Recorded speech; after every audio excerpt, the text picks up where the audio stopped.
Aquastar नहीं है क्या? घर लिया ये Aquastar UPVC rain harvesting system. ये लीक प्रूफ है और साथ ही बेहद मजबूत भी। Fix it and forget it. Aquastar.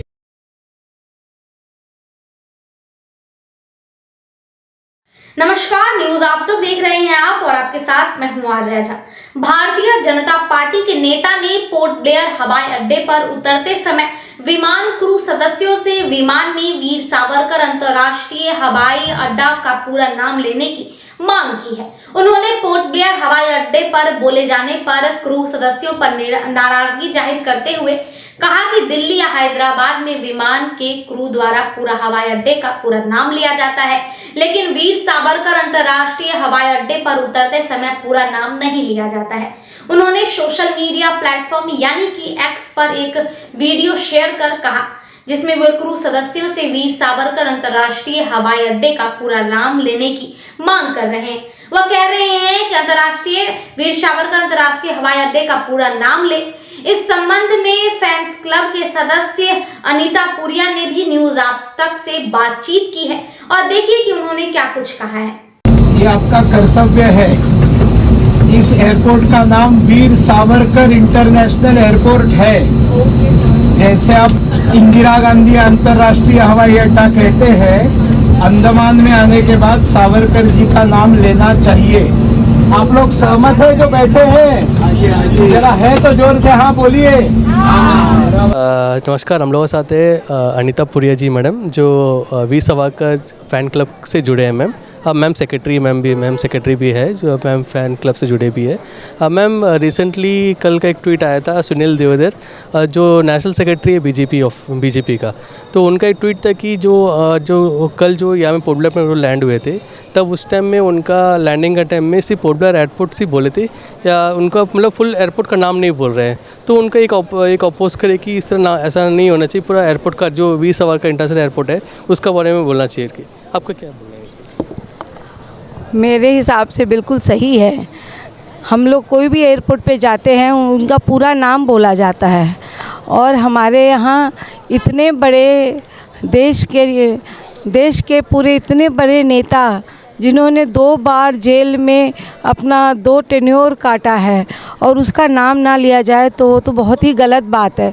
उनका नाम लेना चाहिए, वीर सावरकर एयरपोर्ट ही बोलना चाहिए, यही मेरा कहना है। मैम आपका फ़ैन क्लब के बारे में बताइए। यहाँ में भी यहाँ हर साल फ़ैन क्लब से लोग आते हैं, पूरे इंडिया से लोग आते हैं, और उसके प्रेसिडेंट हमारे गिरीश अरोड़ा जी हैं, और इंद्रेश जी हमारे पूरे ग्रुप को लेकर आते हैं। हर स्टेट से लोग आते हैं, और नेताजी ने 30 दिसंबर को वहाँ पे उन्होंने फ्लैग होस्टिंग की थी। पहला झंडा 1943 30 दिसंबर को हुआ था, और तब से लेके आज तक फैंस क्लब के लोग हर स्टेट में जाते हैं, और अंडमान को 29 दिसंबर को वो ज़रूर आते हैं, और यहाँ पर आकर वीर सावरकर जी के उस पर वो श्रद्धांजलि देते हैं और झंडा चढ़ाते हैं, और भी बहुत सारे कार्यक्रम करते हैं। समुद्र की पूजा होती है और बहुत सारे कार्यक्रम होते हैं। उनका कहना है कि स्कूलों में भी एक सब्जेक्ट वीर सावरकर को लेके होना चाहिए, क्योंकि हम लोग बोलना नहीं चाहिए मुझे, लेकिन हम लोग औरंगजेब के बारे में बोलते हैं, हम लोग और दूसरे ऐसे नेता के बारे में बोलते हैं जिनके बारे में हमें कोई मतलब ही नहीं है। लेकिन जितने हमारे बड़े बड़े नेता हैं, जो बड़े बड़े स्वतंत्रता सेनानी हैं, जिन्होंने अपनी जान दी है, वैसे नेताओं का नाम ही नहीं लिया जाता है।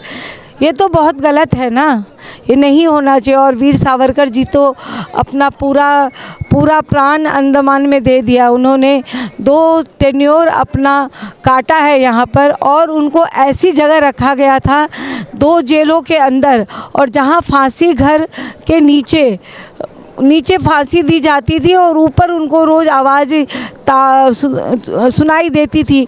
इस तरह से उनको ताड़ना दी जा रही थी। यहाँ तक कि उनका भाई 3 साल पोर्ट ब्लेयर के जेल में था और उनको पता तक नहीं था कि उनका भाई 3 साल तक पोर्ट ब्लेयर के जेल में है।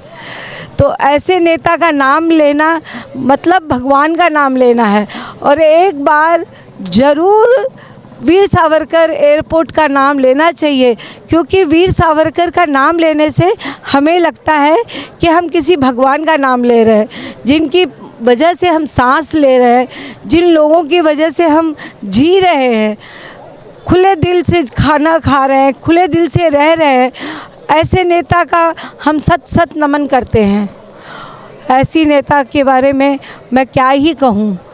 मैं देश के लोग धन्य हैं, मैं धन्य हूँ, और देश के सभी लोग ऐसे नेताओं के देश में आके, और अंडमान मैं बोलती हूँ चारों धाम लोग करते हैं, पर चारों धाम करने के बजाय एक धाम हमारा अंडमान भी जुड़ना चाहिए, क्योंकि वो 5वां धाम है।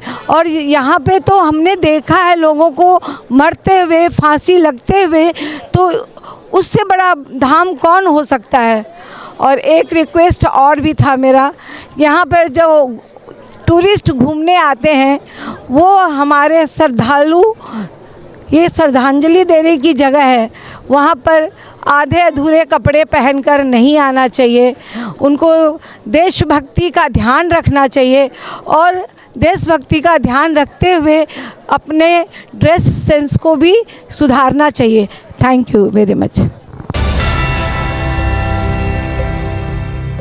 अंडमान से जुड़ी सभी छोटी बड़ी खबरें देखने के लिए हमारे अपने न्यूज़ आज तक यूट्यूब चैनल को सब्सक्राइब करें और बेल आइकॉन प्रेस करना ना भूलें।